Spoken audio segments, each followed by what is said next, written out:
আসসালামু আলাইকুম ওয়া রাহমাতুল্লাহি ওয়া বারাকাতুহু। আলহামদুলিল্লাহ রাব্বিল আলামিন ওয়াস সালাতু ওয়াস সালামু আলা রাসূলিহিল কারীম ওয়া আলা আলিহি ওয়া সাহবিহি আজমাইন। আমাদের আজকের আলোচ্য বিষয় হলো জবেহ, জবাই করা। মানুষ জবাই করা নয়, কারণ এটা হচ্ছে জিহাদ অথবা সন্ত্রাসের ব্যাপার। আমরা যে জবাইয়ের কথা বলবো সেটা হচ্ছে পশু জবাই। পশু জবাই কেন? পশু জবাই বিষয় কেন? ইসলামের বিষয়, যেহেতু ইসলামে জবেহ সংক্রান্ত বিভিন্ন বিধিবিধান আছে, আর যেহেতু জবেহ করা হচ্ছে একটি ইবাদত, এই জন্য জবেহ নিয়ে মানুষ শিরকে পতিত হয়েছে। আর সেই জন্য তৌহিদের একটা দর্শ, বিশেষ করে জবাই করা, জবেহ করা। এই জবেহ করা মানে বিদীর্ণ করা অথবা কাটা, যেমন আপনারা জানেন কাটা, যেমন অমুসলিমরা কি বলে কাটা, তাই না? বলিদান যদি কোনো মূর্তির উদ্দেশ্যে হয় তাহলে সেটা কি বলে? বলিদান। আর আমাদের গায়রুল্লাহর উদ্দেশ্যে যেটা হয় সেটাকেও জবেহ বলে, না অন্য কিছু বলে? বলে চড়ানো, খাসি চড়ানো, মাজারে খাসি চড়ানো। তো মাজারে খাসি দেওয়া জবেহ করা, আর কোরবানির জন্য খাসি বা গরু জবেহ করা সব একই, কিন্তু একটা হলো শিরিক আর একটা হলো বিধেয়। সেটাই আমরা দেখব। শরঈ পরিভাষায় জবেহ বলা হয় নির্দিষ্ট পদ্ধতিতে কারো সম্মান প্রদর্শন অথবা নৈকট্য লাভের উদ্দেশ্যে প্রাণ বধ করে রক্ত প্রবাহিত করা। জবেহ যেটা ইবাদত, সেটা তার মধ্যে কি থাকবে? আপনার এই জবেহটা করছেন কার জন্য? একটা নির্দিষ্ট কোন জিনিসের জন্য, হয় আল্লাহর জন্য না গায়রুল্লাহর জন্য। তাতে আপনার কি থাকবে? নির্দিষ্ট পদ্ধতিতে জবাই করবেন, তার নৈকট্য লাভের উদ্দেশ্য থাকবে। যদি আমি এইখানে এটা জবাই করি, তো যার উদ্দেশ্যে আপনি জবাই করছেন তার নৈকট্য পাবো, সে সন্তুষ্ট হবে। আচ্ছা, আর রক্ত প্রবাহিত হবে। এর মোটামুটি তিনটে প্রকার আছে। প্রথম প্রকার হলো বিধেয় জবেহ। বিধেয় মানে যেটা শরীয়তে করা হয়, সেই জবেহ যেটা সুন্নত, যেটা করলে সওয়াব পাওয়া যায়, সেটাকে কি বলা হয়? বিধেয় জবেহ, যেটা করলে সওয়াব পাওয়া যায়। আর 2 নম্বর হলো বৈধ জবেহ। দুটোর মধ্যে পার্থক্য কি? বিধেয় আর বৈধ। বৈধ মানে তাতে সেই জবেহ করলে আপনি সওয়াব পাবেন না, তবে আপনি খাবেন, যেমন গোশত খাওয়ার জন্য জবাই করা। এতে সওয়াব আছে নাকি? আপনার বাড়িতে একটা খাসি আছে, খাসিটা জবাই করলেন, কি গো গোশত খাবো, কি বলে, এমনি নিজেদের জন্যই খাবেন, নিজের বাড়িতে খাবেন, এটা কি গুনাহ হবে না যে সওয়াব হবে? কিছুই হবে না। এটা হলো বৈধ, তাই না? বৈধ জবেহ। আর 3 নম্বর হচ্ছে শিরকি জবেহ, যে জবেহ করলে আপনার শিরিক হবে। কোন শিরিক? যে শিরিক হচ্ছে সবচেয়ে বড় গুনাহ। এবারে আমরা তফসিল ভাবে জানবো, বিশদ ভাবে জানলে অবশ্যই আরো পরিষ্কার হয়ে যাবে। নম্বর 1, বিধেয় জবেহ। যে জবেহ করা বিধেয় মানে যে জবেহ করলে সওয়াব আছে, যেমন কোরবানির পশু জবেহ। অবশ্যই এই বিষয়ে মতভেদ আছে, কোরবানি করা ওয়াজিব না সুন্নত। এক শ্রেণীর ওলামা বলছেন কোরবানি করা ওয়াজিব, যেহেতু আল্লাহ রাসূল সাল্লাল্লাহু আলাইহি ওয়াসাল্লাম বলছেন যে ব্যক্তি কোরবানি করার ক্ষমতা রাখে কোরবানি না দেয়, সেজন্য আমাদের মুসাল্লার নিকটবর্তী না হয়। অন্য এক মত হচ্ছে যে কোরবানি করা ওয়াজিব নয়, তবে এটা সুন্নতে মুআক্কাদা। অবশ্য মুসলিম জাহানে কোরবানি নিয়ে যে বাড়াবাড়ি দেখা যায়, তাতে দেখে মনে হয় কি ওয়াজিব থেকেও, ফরজ থেকেও হয়তো বড় কিছু, তাই না? খায় না খায় কোরবানি করা চাই, ঋণ করে হোক, দেনা করে হোক, বন্ধক রেখে হোক, যেমন করে হোক, কি করতে হবে? কোরবানি করতেই হবে। এটা কি ফরজ মনে করে করে? হ্যাঁ, না। কি জন্য করে বলুন তো? গোশত খাওয়ার জন্য করে। সবারই ছেলেরা খাবে আর আমার ছেলেরা তাকিয়ে তাকিয়ে দেখবে না, এই জন্য প্রতিদ্বন্দ্বিতা করে মুসলমানরা গোশত খাওয়ার জন্য। কিন্তু ফরজ পালনের জন্য নয়, আর ইবাদত পালনের জন্য নয়। অধিকাংশ মানুষ কোরবানি করে কিসের জন্য? আনন্দ উপভোগ করার জন্য এবং গোশত খাওয়ার জন্য। এই জন্য দেখবেন একটা লোক যদি একটা ছাগল দেয় তাহলে তার গোটা পরিবারের জন্য যথেষ্ট, তাই না? আর যদি 3 ভাগ কোরবানি দেয়, গরু মনে করুন, গরু কোরবানি দেয়, সে কোনটা গ্রহণ করবে? গোটা জান গ্রহণ করবে না ভাগ গ্রহণ করবে? এক ভাগ একটা ফ্যামিলি থেকে হোক না হোক সেটা আলাদা কথা, কিন্তু সে ভাগ গ্রহণ করে কেন? যেহেতু তাতে গোশত বেশি পাওয়া যায়। ছাগল জবাই করলেও বোধহয় কোনো কোনো ফ্যামিলি আছে একদিনই শেষ, একবেলাতেই শেষ। এই জন্য বলে না, গরু দেখতে হবে। এই জন্য যে আসলে তাদের উদ্দেশ্য ইবাদত নয়। আকিকা, আপনারা দেখেছেন আকিকা, আকিকা ছেলে হলে কয়টা? 2টা। কি? জান। আর জান বলতে সুন্নত কি? ছাগল অথবা ভেড়া, এ হলো ইবাদত। কিন্তু দেখবেন মানুষ 2টো ছাগল না দিয়ে একটা গরু জবাই করছে, 2টো গরু জবাই করে কেন? তাতে গোশত পাওয়া যাবে, নাম হবে, লোককে খাওয়ালে নাম হবে, নাম নেওয়ার উদ্দেশ্য এখানে আসে। আর এই জন্য যখন নাম নেওয়ার উদ্দেশ্য আসে তখন ইবাদত কিসে পরিণত হয়? শিরকে পরিণত হয়। নাম নেওয়ার জন্য আকিকা করে। একটা মেয়ে হয়েছে, এত আনন্দ, বড় লোক, কয়টা জি হুজুর? একটা। না, আমি 2টো দেবো। দাও 2টো, তাহলে তো সমস্যা কি? কিন্তু ইবাদত কি? একটা। 2টো দেবে কেন? ইবাদত পালন করার জন্য? না না না, নাম কেনার জন্য অথবা বদনাম থেকে বাঁচার জন্য। আর 2টোই খারাপ জিনিস, তাই না?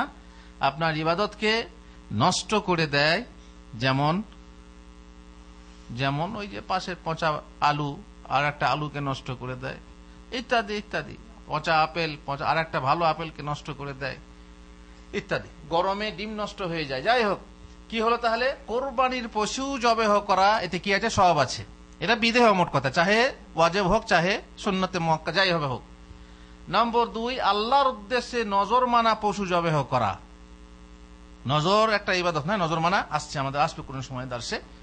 নজর মানাও একটা ইবাদত, কিন্তু নজর মানাটা মাকরুহ। কি রকম নজর মানা মাকরুহ? শর্ত লাগিয়ে, আল্লাহ তুমি যদি আমাকে সৌদি আরবের একটা ভিসা দাও তাহলে আমি তোমার রাস্তায় একটা খাসি জবাই করব, তাহলে, নচেত না। তুমি যদি আমার ছেলের রোগটাকে ভালো করে দাও তাহলে আমি এত টাকা তোমার রাস্তায় দান করব, এ হচ্ছে মাকরুহ। কিন্তু যদি কেউ এমনি ভাবেই মানে যে আল্লাহ আমি নজর মানছি, তোমার রাস্তায় 3টে রোজা রাখবো, যখন নজরটা মানে তখন কি হয়ে যায়? এ পালন করা কি হয়? ওয়াজিব। নিজের উপরে ওয়াজিব করে নেওয়া হয়। তেমনি আপনি নজর মানলেন, চাহে শর্ত ভিত্তিক কিংবা বিনা শর্তে, যে একটা গরু জবাই করে আমি গ্রামের লোককে খাওয়াবো, আল্লাহর উদ্দেশ্যে মানলেন। গরু জবাই করে কিংবা একটা খাসি জবাই করে কিছু লোককে মুসল্লি খাওয়ানো বলে, আমাদের দেশে মুসল্লি খাওয়ানো বলে না? মুসল্লি মানে যারা নামাজি লোক। সেই দিনে কিন্তু নামাজি সংখ্যা বেড়ে যায়। যেদিনে মুসল্লি খাওয়ানো হয় সেদিনে আবার নামাজি সংখ্যা বেড়ে যায়। সুতরাং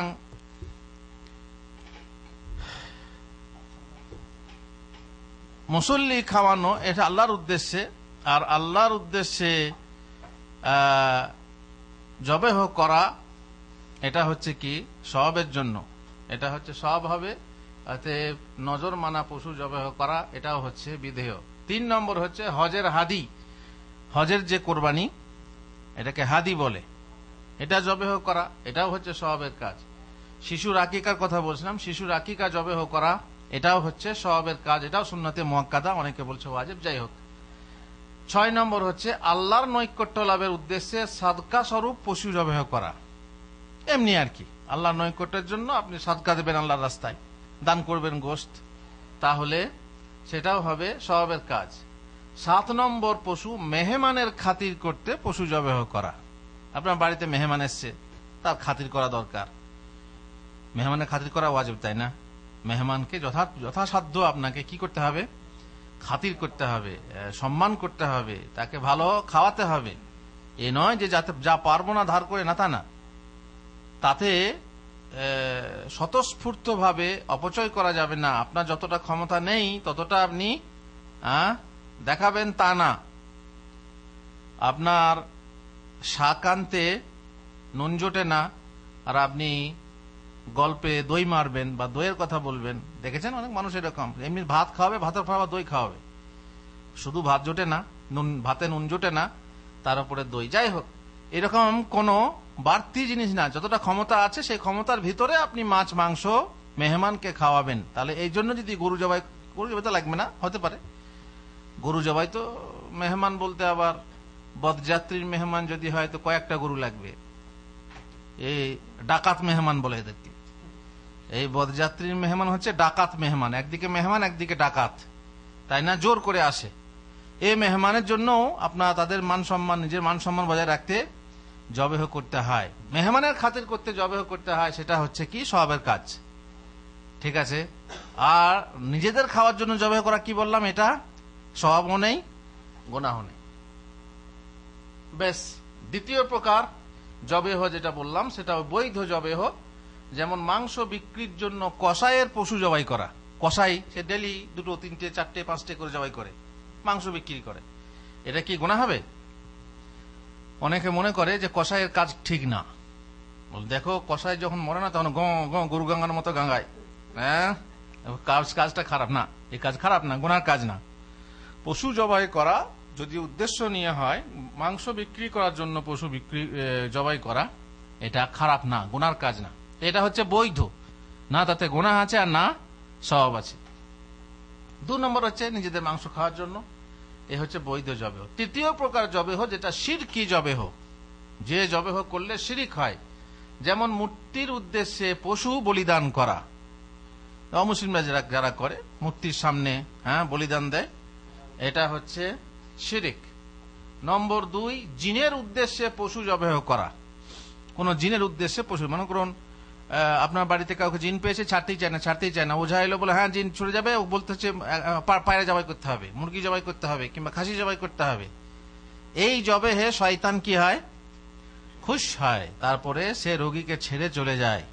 বাস, আপনার ইমানটাকে লুটে, এ হচ্ছে ইমানের ডাকাত, ইমানটাকে লুটে নিয়ে যায়।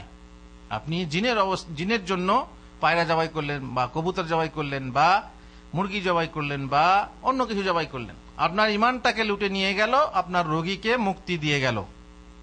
এই হচ্ছে কি শিরকি জবাই। তারপরে কবর বা মাজারের উদ্দেশ্যে পশু জবাই করা। কবর আর মাজার যেখানে আছে সেখানে গিয়ে আপনি জবাই করলেন, কার জন্য, বাবার জন্য। বাবার জন্য জবাই করলেন, কি জন্য, যে আপনার ছেলে হবে, নজর মেনেছেন, ছেলে হয়েছে, বাবার উদ্দেশ্যে জবাই করলেন। এটা মূর্তি পূজার মতোই, তাই না, মূর্তি পূজার মতোই আপনার জবাই করা। তারপরে জিন থেকে রক্ষা পেতে নতুন বাড়িতে বাস শুরু করার আগে পশু জবাই করা, অনেকে করে, নতুন বাড়িতে ঢোকার আগে পশু জবাই করে জিনকে সন্তুষ্ট করার জন্য, এসব শিরকি জবাই। বর কনে বাড়ি প্রবেশের আগে পশু জবাই করা এবং তার রক্তের উপর উভয়ের চলা। স্বামী স্ত্রী যখন বিয়ে করে ঘর ঢোকে তখন দেখবেন কোন কোন জায়গায়, বিশেষ করে আরবে কোন কোন জায়গাতে আছে, ওই পশু জবাই করে, তারপর সেই জবাইয়ের রক্তে পা দিয়ে বাড়ি ঢোকে। যেমন আমাদের দেশে বা আপনাদের দেশে আছে, দেখেছেন, বউ যখন ঘর ঢুকবে, ঘর ঢোকার আগে কলা পাতা বিছিয়ে দেওয়া হয়, তাই না, কোথাও শাড়ি বিছিয়ে দেওয়া হয়, কোথাও শাল বিছিয়ে দেওয়া হয়, কোথাও দুর্বা ঘাস, আর কি কাদা ছড়ায়, কাদা পা দিয়ে বাড়ি ঢুকে, যে যেমন তৈরি করে নিয়েছে, যে যেমন তৈরি করে নিয়েছে। একটা জিনিস, কেউ হয়তো দুধের উপরে পা দিয়ে, আবার দেখেছি ঘর ঢোকার আগে পা ধুয়ে দেয়, বাড়ির শাশুড়ি কিংবা অন্য কেউ বইয়ের পা ধুয়ে দেয়, পা ধুয়ে তখন বাড়িতে প্রবেশ করে, ইত্যাদি বহু রকমের, এক এক জায়গায় এক এক রকমের কাণ্ড আছে। তো এই উদ্দেশ্যে জবেহ করা কি শিরিক। আর একটা জবেহ যেটা শিরিক, সেটা বা কাবিরা গুনাহ। আল্লাহর জবেহটা করবেন আল্লাহর উদ্দেশ্যে, কিন্তু নাম নেবেন বিসমিল্লাহি, আল্লাহু আকবার না, বিসমিল্লাহ না, আপনি জবেহ করছেন কোন বাবার নামে, নাম নিচ্ছেন কার? কোন অন্যের নাম নিয়ে আপনি জবেহ করছেন, যেমন অমুসলিমরা করে। খ্রিস্টানরা অবশ্য অনেকে আল্লাহর নাম নেয়, আর তারা আবার ঈসার নামে জবেহ করে। এই জন্য খ্রিস্টান ইহুদি জবেহ আমাদের জন্য হালাল। কেন? তারা আল্লাহর নাম নিয়ে জবেহ করে। যদি আল্লাহর নাম নিয়ে জবেহ করে তাহলে হালাল। কিন্তু কোন মুশরিক, অন্য মুশরিক, কিংবা সে মুসলিম হোক আর অমুসলিম হোক, যদি মুশরিক হয়, মুশরিক মানে গায়রুল্লাহ পূজা করে, গায়রুল্লাহ ইবাদত করে, সে মুশরিক হয়, তাহলে সে আল্লাহর নাম নিয়ে জবেহ করলেও তা হালাল না হারাম? হারাম। এইরকমই বেনামাজি, বেনামাজি যদি বেনামাজি জবেহ করলে পরে বেনামাজির জবেহ হালাল না হারাম সেটা জানতে হবে যে বেনামাজি কাফের কিনা। যদি বেনামাজি কাফের হয় তার জবেহ খাওয়া হারাম, আর যদি কাফের না বলেন তাহলে হালাল। বুঝতে পারছেন? এইভাবে জবেহ সম্পর্কে বিশেষ কথা হচ্ছে এই, আল্লাহ তাআলা কোরআন মাজিদে ঘোষণা দিয়েছেন, হুররিমাত আলাইকুমুল মাইতা, তোমাদের জন্য মৃত পশু হারাম করা হয়েছে। তাই না? মৃত পশু হারাম করা হয়েছে। মৃত পশুর চামড়া খাওয়া তাও হারাম, তাই না? চামড়া বিক্রি করে খাওয়া, পশু চামড়া তো খায় না, টাকাটা খায়, হ্যাঁ, সেটাও হারাম, তাই না? মৃত পশুর চামড়া যদি বিক্রি করেন সেই টাকাটা খাওয়া হালাল না হারাম? হ্যাঁ, দেখেন অনেক পশু কিন্তু পড়ে থাকে, তাহলে একটা ভালো ব্যবসা। হ্যাঁ, মৃত পশুর চামড়া ছাড়িয়ে সেটাকে কোনো কাজে লাগাতে পারেন। সেটা আপনি বসার সিট বানাতে পারেন, সেটা আপনি ডোল বানাতে পারেন, খোল বানাতে পারেন, তাই না? এই যে ব্যবহার্য জিনিস আপনি, তবে পবিত্র করার পর, কাঁচা অবস্থায় না। সেটাকে বিভিন্ন পদ্ধতি আছে, কি প্রক্রিয়াজাত বলে, সেই সিস্টেমে যদি আপনি তাকে পবিত্র করে নেন, শুকিয়ে তার অপবিত্রতা এবং গন্ধ দূর করে ব্যবহার করতে পারেন, কিন্তু কাঁচা চামড়া বিক্রি করে খেতে পারেন না। ঠিক আছে কিনা? ওর চর্বি দ্বারা আপনি বলবেন তেল তৈরি করব, যেমন বিভিন্ন ক্রিমও তৈরি হয়ে থাকে পশুর চর্বি থেকে, এখন আপনি করবেন না, তা হবে না। ঠিক আছে, বেশ। তাহলে মৃত পশু খাওয়া হারাম, রক্ত খাওয়া হারাম, শুয়োরের গোশত খাওয়া হারাম, তবে শুয়োরের কলিজা খাওয়া হারাম নয়, তাই না? না, তা হারাম। আল্লাহ বলছেন লাহমুল খিনজির, লাহম মানে তো গোশত, আর তার মানে শুয়োরের হাড্ডি হালাল না? উদ্দেশ্য তা না, উদ্দেশ্য তা না, শুয়োরের সবকিছুই হারাম। ওমা ওয়াহিল্লা লিগাইরিল্লাহি বিহি, আর যেটা আল্লাহ ছাড়া অন্যের নাম নিয়ে হালাল করা হয়েছে, জবেহ করা হয়েছে, সেটা খাওয়া কি? হারাম।